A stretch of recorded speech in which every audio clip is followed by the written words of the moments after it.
proposal. So are you saying that because earlier you mentioned it's difficult to have that bankable business proposal? Yes. So how do you ensure your women has access to funds? We're going to. I'm talking about the NADIF one, the Nawe one. That's Okay. NADIF. We're going to be working in partnership with the traditional rulers, the natural rulers, faith-based organizations. I'm talking about the fund ministries.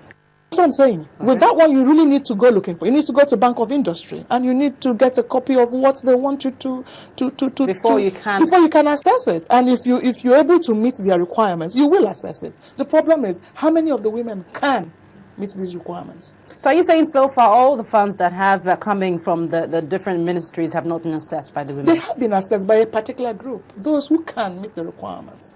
But there are a whole lot of other number of women who cannot. What percentage of women have access and what percentage have not? I really wouldn't know. I can speak for Nawe.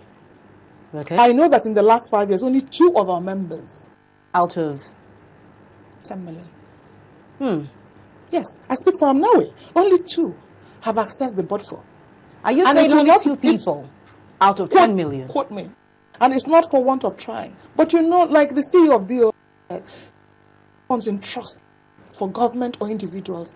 And she needs to make sure, and that's why they keep giving it to BOI, because they know that their funds are safe. It's not a largesse, it's not a grant. At the end of the day, the owners want their money.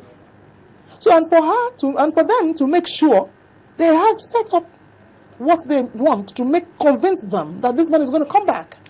So, from now that we speak, what's the distance now that you can gauge that this women be able to access these funds in the next 1 year or in the next few months, or will those funds just remain there till they can have the bankable proposals? They will remain there because, like some of the things that are asked, land titles, women, how many women have that? There appears to be a problem here. How do you intend to solve it? That's exactly why we are floating this NADIF, which is unique in the sense that it's a bottom-up approach.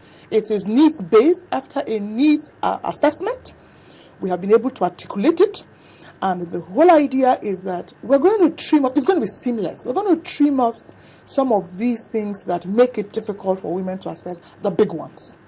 We're starting small so that we can continue to enlarge.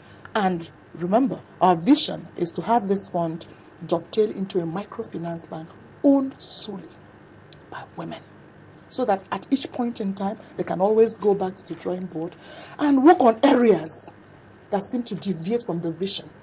And this one will go, like I said, it will go looking for the beneficiaries. Donors will be asked online to nominate beneficiaries, because there is no way we can sit in Abuja here and know all the people in the over 700 local government areas. All right, I just want to find out now, because you mentioned that you've already floated a NADIF initiative, which is separate from what the ministries and BOI have offered. Of course, now there's a problem here. You don't know how you're going to solve the issue of access to the funds the federal government have given to the women. And now you decided to float your own initiative. What will happen to those funds? But NADIF wasn't floated to solve the issues with the government funds. NADIF is supposed to complement.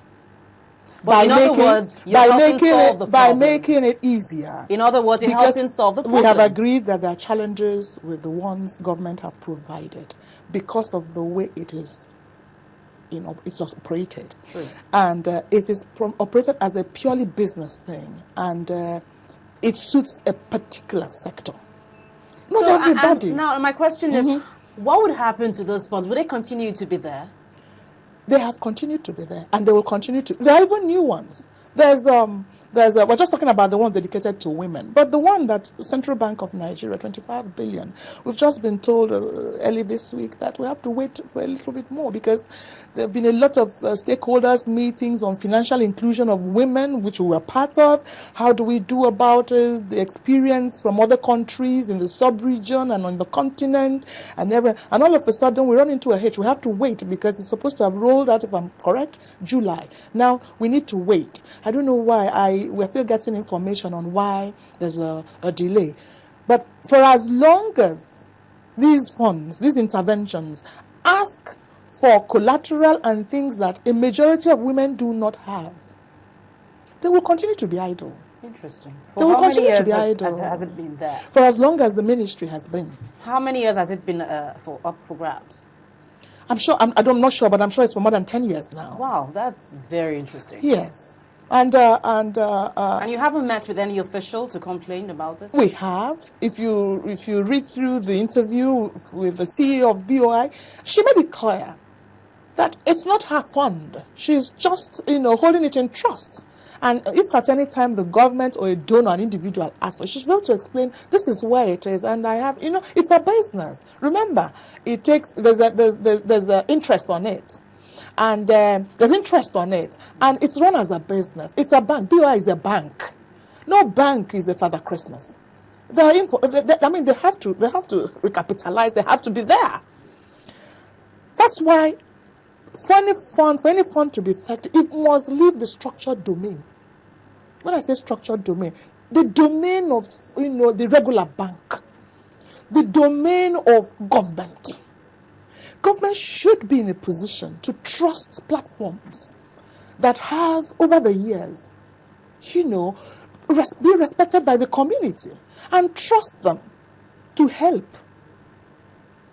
give out these funds so that they can reach to the people. Because it's like a flower in the desert. It's there, but it's not being used.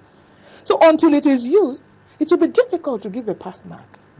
Even though we understand the challenges they have with insisting bankable proposal. So why don't we move out of the bank? And so here we are at ground zero. Right. We have lots of women looking for money, yet the government has provided the money, but they're not accessible in any way. That's right. Because of the major challenges you pointed out.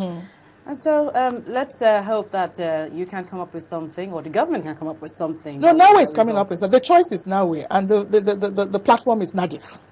We will plug the gaps.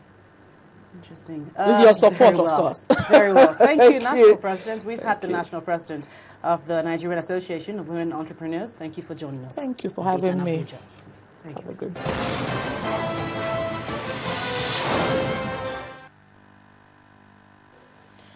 Jonathan Oguche is determined to walk his way out of unemployment and into opportunities his skills can offer after enduring long periods of hardships.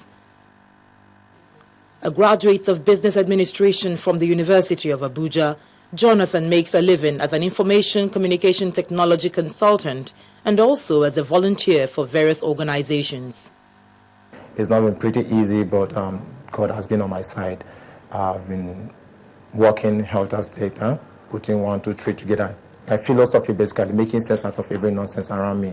So I sell my products, I work with my brain. Over 20 million of Nigeria's 160 million population are young and unemployed. Jonathan and others like him are not optimistic about the ability of government's job creation plans and policies to turn their fortunes around. We young people are getting angry because we have a lot of potentials we want to put into our country, but they are not giving us the enabling environment to do that.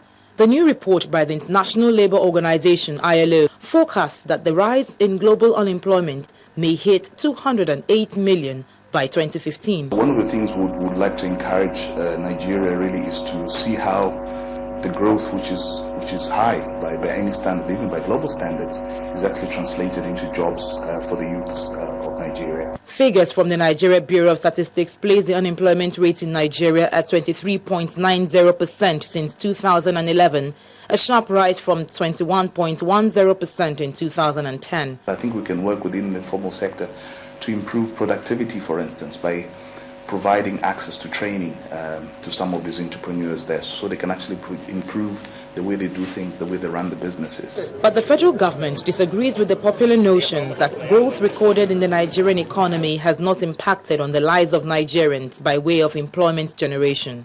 We have a program that is already reducing the number of unemployed Nigerians. So I will only talk on the fact that the Nigerian government has its own robust program. The federal government initiated the You Win campaign in 2012. Youth Enterprise with Innovation in Nigeria is an innovative business plan competition aimed at job creation. But to bridge the unemployment gap, more of such initiatives might be needed before it trickles down to the likes of Jonathan. I will ensure that I don't just have an innovation, but probably have an